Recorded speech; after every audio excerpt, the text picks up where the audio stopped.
Chers frères et sœurs, l'Église, notre mère, ayant toujours à cœur notre salut, nous offre encore ce temps fort de carême comme exercice pour notre santé spirituelle. Au numéro 54 de la Constitution des Sœurs Passionnistes de Saint-Paul de la Croix, il est écrit: le carême pour nous passionnistes est par excellence le temps fort qui nous engage à suivre Jésus dans le cheminement vers Jérusalem. Il nous fait pénétrer par la prière et la vie l'heure du Fils et de la Mère. Les mystères pascal célébrés dans les triduum sacrés nous enracinent au pied du calvaire pour être témoins de vie et de l'espérance. C'est en ce sens que le carême est le moment de la vraie rencontre avec Dieu à travers son Fils Jésus-Christ dans la prière et avant tout ce moment spirituel pendant lequel nous sommes appelés de renoncer à tout ce qui entrave notre vie quotidienne. Nous vivons un moment difficile dans l'histoire de l'humanité avec la pandémie du Covid. C'est la confiance à Dieu, l'attachement à sa parole et la conversion de nos cœurs peut nous apporter l'espérance. Comme nous le dit l'évangile de ce premier dimanche de carême, Dieu attend notre décision de se convertir. Par rapport à toutes différentes séquences de tentations dont Jésus, le Fils de Dieu, est l'objet, le carême était un fort de repentance, de l'auto-évaluation au niveau personnel et communautaire, puis de remise en question devant notre conscience.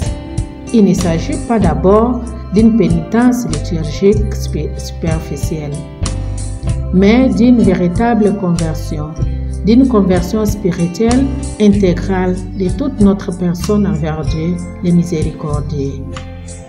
Cette conversion totale nous conduit à la réconciliation avec lui, là où nous lui devons des égards et attitudes de piété.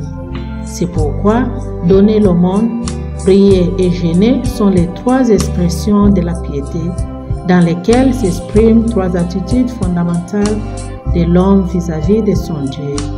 Dans le jeûne, l'humilité devant Dieu. Dans la prière, l'espérance. Et dans l'aumône, l'amour.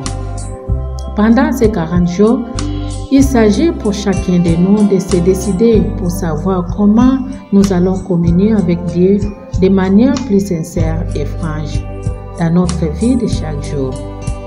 Ainsi, vu sous cet angle, chacun de nous devrait se poser des questions de fond et arriver d'y répondre lui-même afin de savoir dans quel domaine de sa vie pratique nous devons encore certaines faiblesses à corriger, certains obstacles, tout comme des manquements à surmonter dans ma relation avec Dieu et avec mon prochain.